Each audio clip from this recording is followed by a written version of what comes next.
Good evening, everybody. It's John here from Tutor to You. Welcome you along to a live stream for A-Level Law. Tonight we're concentrating on magistrates and juries, lay people, magistrates and juries. A very warm welcome to you if you're watching this live, and also a welcome to you if you are watching this on catch-up and replay.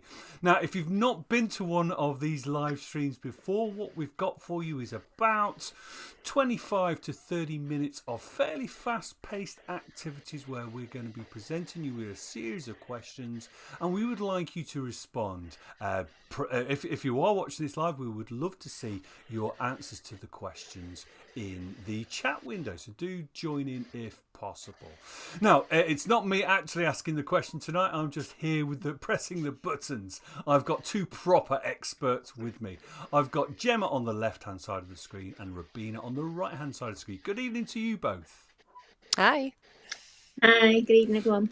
Good to see you both. Right, okay, so having done all the introductions, I think it's worth getting started. So I'll hand over to Gemma to begin with. Here we go. Hi everyone. So first question is just jot down, put it in the chat box, share your ideas with us. Which of the following is a juror not permitted to do during a trial? Remember, it's that not, what they're not allowed to do. If those of you who are studying AQA, familiar with the multiple choice questions, that's the first 5 questions that you're going to have on the exam paper. Do watch out for where it says something where somebody is not allowed to do something. So jot those down. Anybody want to share any of their answers in the chat box, please do, before we move on to reveal the answers. So we've got a few different things there that somebody might be tempted to do if they were listening to the evidence in a trial. But what should you not do? We're getting some answers in. Let's see what they're not permitted to do. Got some answers A, F, and C. Anybody else? There's a few that they're not permitted to do. Okay, let's go for the big reveal. You were right there with A, F, and C. You shouldn't be looking at the internet to clarify any areas of the law. There was a recent case about that, really. And you can read more about that on the Tutor to You blog, actually. You shouldn't be discussing the case with family or friends. No, you shouldn't. It should just be you making the decision. You shouldn't be looking up newspaper reports of the criminal investigation of the matter. If it's a big murder investigation or something like that, there will be lots of things in the press. You shouldn't be looking that up. You should just be hearing it on the evidence and deciding it on the evidence that you hear in court. And you shouldn't be looking up any party to the trial on social media. Anybody, you shouldn't be looking them up, whether they are the defendant, whether they're a victim, whether they're a witness, even the solicitors involved in the case. You shouldn't be looking them up. Okay, there were some really good answers there, so well done to those who got them correct. You can ask questions. Obviously you have to wait for the right moment, and you write the questions down and then you submit them to the judge, and you can take notes as well. Obviously those notes remain within the courtroom. You can't be taking them home at night and sharing them around, but you know, sometimes it could be a lengthy trial for a number of weeks, so you might need to take a few notes to refresh your memory. So you are allowed to do D and E. Well done to those people who got that correct. Okay, let's move on to the next question. Right, okay, so you will have things at the ready on this one. You will have 30 seconds to answer the question that is revealed now.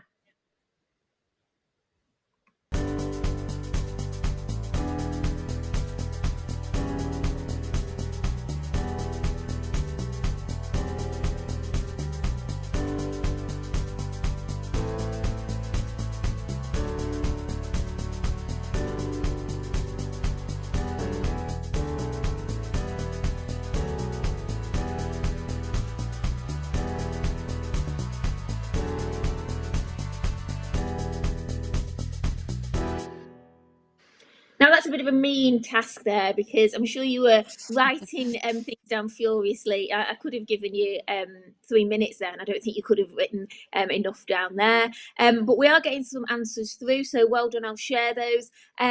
So there's loads of answers here, and in your questions in the exam, this could come up, and you really need to be answering them and supporting them with either some cases maybe, or some examples that you could share. So somebody's put down here that they may be biased. Of course, everybody could be biased. They shouldn't be bringing their bias to the courtroom, but they could, of course, be bringing their bias to the courtroom. Hopefully, if you've got 12 people, then that should balance out. And of course, if somebody is if the defendant is known to somebody, then they wouldn't be able to sit on the jury. But of course, that could be an issue. Some people have an issue about the use of lay people at all in the criminal justice system. You know, they might not understand the laws, particularly if it's very technical. Might be on a technical fraud case or something like that. And there have been calls to get rid of juries in certain matters. But that is up to the legal advocates to explain it and explain the evidence and present it to them. You might have heard of jury tampering. That is where somebody gets inside the jury, finds out who the jury is, and then persuades them to perhaps let the defendant off. That does happen. So there's a variety of different things there. Another one as well is that juries at the end of a trial will give their verdict, guilty or not guilty, but they don't actually give any reasons behind it. Which, if there was a judgment in the magistrates court, and magistrates were deciding whether somebody was guilty or not guilty, then they would have to give reasons. And in other in other courts, judges have to give a reasoned judgment. Okay, so that might be a disadvantage as well, that you don't give any reasons, so you don't know why somebody was let off or convicted. You know, you'd hope that the jury have acted with due diligence, but you just don't know. So how many did you think of? And also, you know, we haven't got time now, but you could be reversing that and thinking, you know, what are the advantages of the use of juries in the criminal justice system? So you might be looking there, such as things as jury equity, you know, that juries have been involved in the criminal justice system for a long time, getting, confidence in the criminal justice system, trial by your peers. So, you know, there's a lot to write down there. Bit of a mean one for a 30-second challenge, but hopefully get you thinking of some ideas. And that's perhaps one you can take away and think about it in a little bit more depth with a little bit further investigation. Okay, so we move on to true or false. Type in the chat box. Okay, the foreperson of a jury delivers the verdict in open court. So this is after they've heard all the evidence. The jury will go out, will deliberate, and then they will elect the foreperson to come back and give the verdict. Will they deliver that in open court? Are they the person? Is that the name of the person? Is that the correct terminology? What do we think? True or false? Type it in the chat box. You just write T or F for ease. Let's have a look. Let's reveal. True. They do. The foreperson is the person that's nominated, elected. They come back. They will just say, as I said before, guilty or not guilty. They don't give any reasons, and it is in open court for everybody to hear. You know, anybody can go along to a court, listen to cases, as long as it's not a youth court, because that is closed hearings.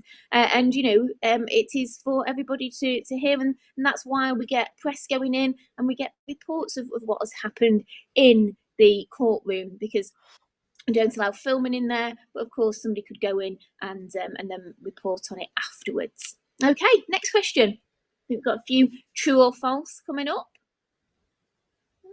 The foreperson of a jury must give reasons for their verdict. We might have covered this one.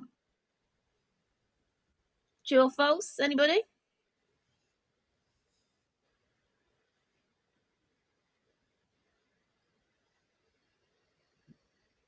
Let's reveal.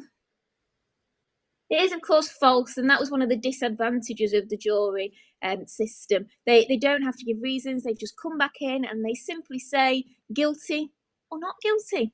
So we don't really know what's gone on in that jury room, in that deliberations. There was a case, you might have covered it, where one jury decided whether somebody was guilty or not by the use of a Ouija board, which was not ideal. Calling from the spirits from above.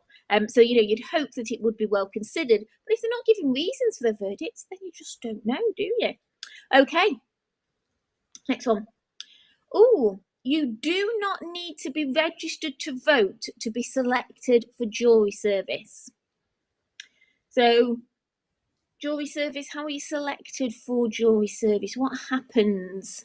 Do you need to be registered to vote to be selected for jury service?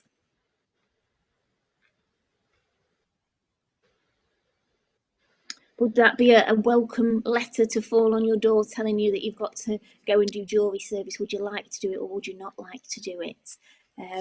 It always makes me laugh that the people who would really love to do it never get chosen. All right, okay, let's reveal the answer.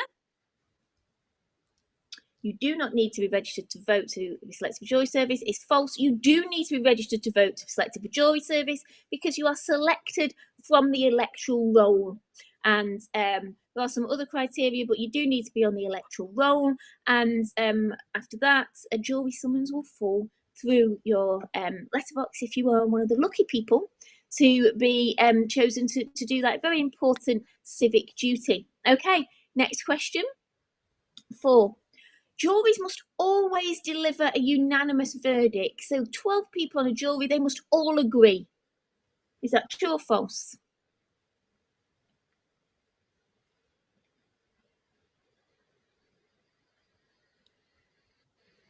Anybody like to have a go?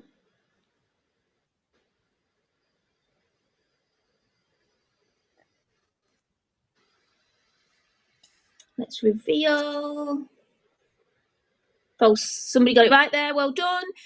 You are sent away, the jury are dismissed, and hopefully they would come back with all 12 of them agreeing. So that's what they should be looking for at the outset. After a period of time, the judge can decide that they can pass a verdict on a majority verdict. Now, you'd think there being a jury of 12, a majority would be 7, but no, it means that at least 10 people must agree. And you can only do that if it isn't the instruction of the judge. Okay. Next activity is now Rabina taking over with the next one. Okay. Thank you, Gemma. I am one of those people that would love to be on jury service. Still haven't got that letter. So, next game, as you can see, you've got quite a few different things in the boxes here. So your question is at the bottom. Which of the following are the key qualities that a magistrate must demonstrate, must possess there? So I'll give you a little second to have a read through those. Some of these will be correct, some of these will not. So have a think, and if you can bob in the numbers on your keypads, please. So we've got A, B, C, and then 1, 2, 3 going across. So key qualities, any of those key qualities that the Lord Chancellor sets for magistrates to possess.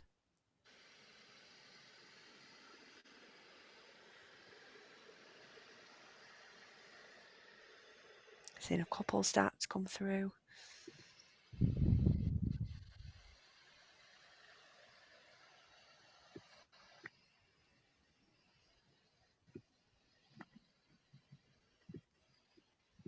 Excellent. If we can have the answer then, please, Johnny.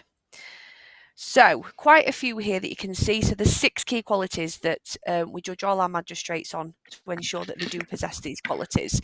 So, good character, understanding and communication, that you are committed to that role, and that you are reliable, because you are only doing a certain amount of days per year. We need to make sure that you're there. That you have social awareness, knowing your society. So well done, a couple of you have put that one down. Knowing who your society is and the fact that what crimes they're committing, so you can sentence more appropriately. Maturity and sound temperament, so being a mature individual, having that temperament to be able to work with your team and being able to make sound judgments, because ultimately you are going to be deciding whether somebody is guilty or not guilty, aren't you, in the magistrates court there as a result. So yes, they're the 6 key qualities that the Lord Chancellor asks for you to possess. Excellent, well done, guys. So the next couple of questions are based on a bubble quiz, if you've ever done the bubble quiz task before. So you'll have some answers pop up on the 4 bubbles, and you'll need to decide which one or ones, if it's more than one, would be the answers to the correct questions. So they will be labelled A, B, C, D, as you can see there. So again, it's just case of popping the letter into your chat. So, which of the following are part of a magistrate's role? So, could be one answer, could be more than one answer here. So, is it A, sentencing, B, warrants, C, charging decisions, and D, bail applications? So, which of the following are part of a magistrate's role? Give you 30 seconds or so to pop some answers in.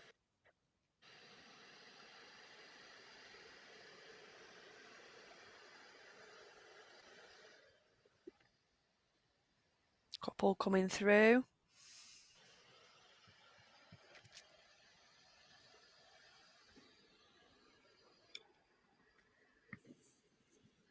Okay, we'll have the reveal, please. So A, B, and D. So let's just quickly go through. So sentencing is clearly a major part of the magistrate's role, isn't it? Once they've decided if you're guilty or not, they will pass sentence if you are convicted. Warrants, signing warrants for things like searching properties, warrants for arresting individuals. Again, they will be part of the magistrate's administrative duties. And bail applications, again, will be part of that, deciding whether someone is going to be granted bail or whether they're going to be kept on remand until their court trial. So well done for those that used those. A, B, and D were your correct answers. The next bubble quiz. So now we're thinking about actual requirements to become a magistrate. So although this is a volunteer role, and in often cases they don't necessarily have a lot of legal knowledge, what formal requirements do we need in order to be able to apply to be a magistrate? So you've got A, able to sit 26 half days per year in court. B, a British, Irish or Commonwealth citizen. C, passing some form of medical test. And D, an age requirement between 21 and 80. So again, could be one, could be more than one. Have a go in the chat. See a couple of you coming through already, well done. So have a look at this one.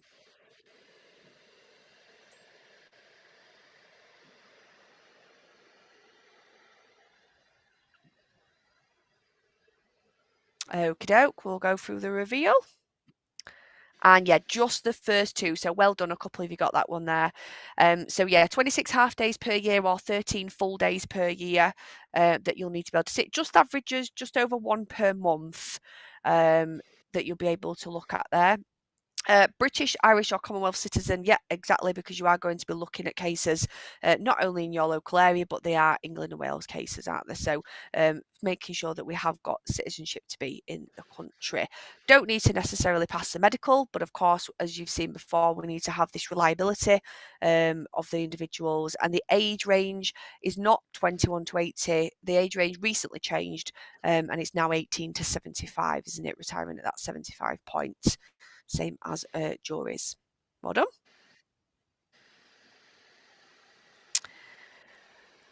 So then question 3 for your bubble quiz now. Who shortlists magistrates?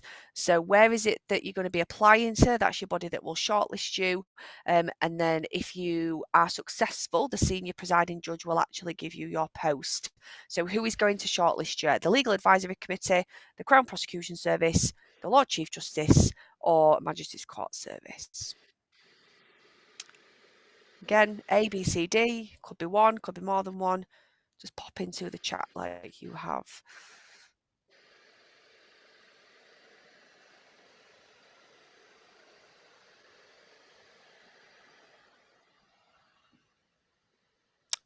Excellent. So we'll have the reveal, please.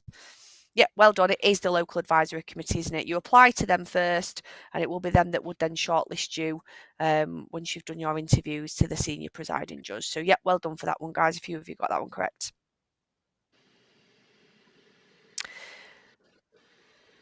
Question 4 then.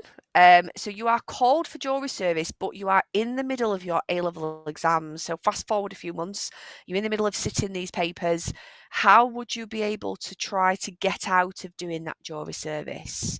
So is it A, right to stand by, B, challenging, C, having a full excusal, or D, trying to defer it, or you might have been taught it as a discretionary excusal. Have a look, see what you think. A, B, C, or D. I'll give you a clue, there's only one correct answer for this one, so all the rest have had more than one.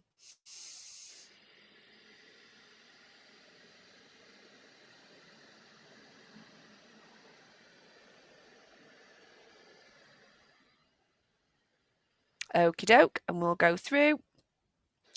Yes, it is. It's moving it, isn't it? A discretionary excusal or a deferral, moving that jury service to a later point. Okay, so you would try to get it pushed back maybe to July, August, September, so that you wouldn't be impacted, just like we would if us as members of staff would be asked to do jury service when you would be sitting your A-level exams or your applied general exams.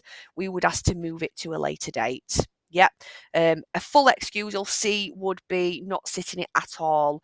So that's separate requirements, armed forces, serious illness, whereas D is moving it in that situation. Well done. So the final activity that we are looking at here is a 3, 2, 1. Just before we go through, I've just had a question in the chat. Sorry, Janky, it's only just come through, saying what's the difference between the C and D? So a full excusal is not sitting the jury service at all. So you'd get away with not doing that. It could be serious medical grounds, mental health grounds, or we sometimes use the examples of if it's somebody in the armed forces and they might get called up for service. So if it's a full excuse, you don't actually do it, you get wiped. Whereas if it's a deferral or a discretionary excusal, it will just be moved later on. So your name's not sort of taken off the list. You might just be delayed by a few weeks and do that jury service at a later point. Whereas if you excuse, you actually don't sit it. It gets taken away. So good question for asking there, because sometimes students do get confused on the difference. Thank you, Johnny. So your last activity for this evening then is a 3, 2, 1. If you've not played this before, when it's 3, we're asking for 3 things, 2, we're asking for 2, and 1, of course, we're asking for 1 here. So we've got a 2-minute timer. Before Johnny sets it off, we're looking at 3 different ways that you can challenge a juror. So what Gemma was on about earlier, especially if we know that person, if you're sat there and you think, oh, I recognise that defendant's name, what can we do to challenge a juror? 2, classification of crimes that magistrates can hear. So what sort of crimes can magistrates hear in the magistrates court? And then finally, if you were listening at the start of your quiz, who is the person that actually delivers the verdict of whether this person is guilty or not guilty? Okay, so 3 for the first question, 2 for the second, and 1 for your final. So last activity, off you go, 2 minutes. 5, 4, 3, 2, 1.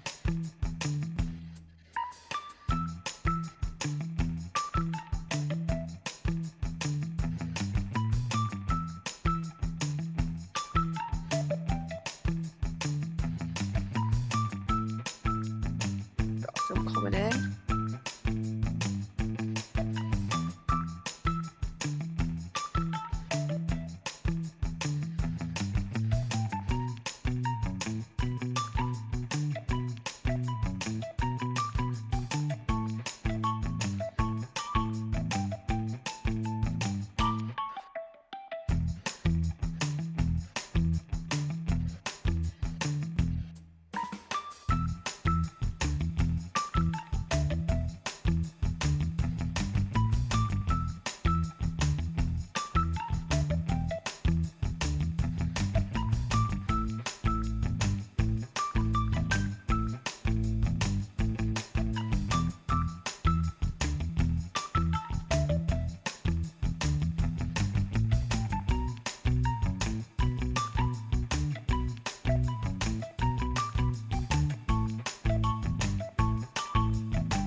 Five, 4, 3, 2, 1. Wow. Quite a good range of things in there. So we'll go through now, see if you can identify if you've got these correct. So 3 ways to challenge a juror. So you might have heard of the first 2 more so. So challenging for cause is challenging one individual member of the jury. So just like Gemma was saying earlier, if there is an idea that this person might know that defendant or the defendant might know of the juror, then you would ask for them to be removed just to make sure there's no element of bias there. So that's challenging for cause. Challenging the array is challenging the entire jury. So it might be that this jury doesn't represent society, might be an all-white jury, and therefore, as a result, we need to have another shake-up. This is the problem with having the jury selection being completely at random. You know, you don't know who's going to be selected at that point. So if the jury isn't representative of society, then we might need to, unfortunately, ask for a brand new jury. So we will do challenging the array. Prosecution has also got the right to ask a juror to be standby, which is just them being used last as a last resort. Again, it's nothing personal. It could just be that you tip the gender balance, race balance. So we want to make sure that the jury is representative of society. So that's your 3 ways to challenge a juror. So well done, a couple of you've got that I've just seen. 2 types of crime that magistrates can hear. So we are referring to them as summary crimes or tribal either way crimes, but there's been some really good examples in the chat there. So some ABH, some theft above £200 for tribal either way or below £200 for summary. You've got some criminal damage in there, haven't you? So that's really good. So yeah, different types of crime that they're dealing with. So the magistrates will deal with all summary offences in their entirety. They will deal with some tribal either way crimes. Depends how the plea before venue goes and whether they are able to take your case on when they've looked at the facts during that mode of trial. If they can accept you, then you actually get the choice, don't you? You get to elect which court to go to. But if they can't, because the sentencing powers maybe aren't enough for your previous convictions and the nature of your crime, then they will pass you across to Crown. So all of summary crimes, but only some tribal either way offences. And then lastly, if you heard correctly from Gemma earlier, so the person that is delivering that verdict, of course, is your foreperson, isn't it? So that foreperson will stand up, agree with all the others, or say it's a majority verdict, and they'll say guilty or not guilty, but they won't give any reasoning. And at that point, that's when your role is finished. Wow, what a fast 30 minutes. Yeah, wonderful. So here's a fun fact for you, which is not very fun at all. I was actually asked to partake in a jury, but then was excused on the grounds that I used to work in the same courts where the case was being held, and the concern was that I may have had inside information on the defendants. So I was trying to think when I was looking at your last bubble quiz question, Rabina, which one was the reason why I didn't actually end up doing the jury's service. There you go. I told you it wasn't that much fun. Brilliant stuff, wonderful stuff, and thank you so much to everybody who has participated with their responses and answers in the chat window. That's always very gratefully received, and of course a massive thank you to Gemma and Rabina for delivering those questions and giving some more insight into what those answers meant. So we'll be back in 2 weeks' time on the 5th of December. So we're not back next week. So 2 weeks' time, same time though, 6 o'clock. We'll be looking at legal personnel there. So that's our next live stream. We would love to see you then. Until that time, from Gemma, from Rabina, from myself, goodbye and thanks again. Goodbye, everybody. Bye. Bye.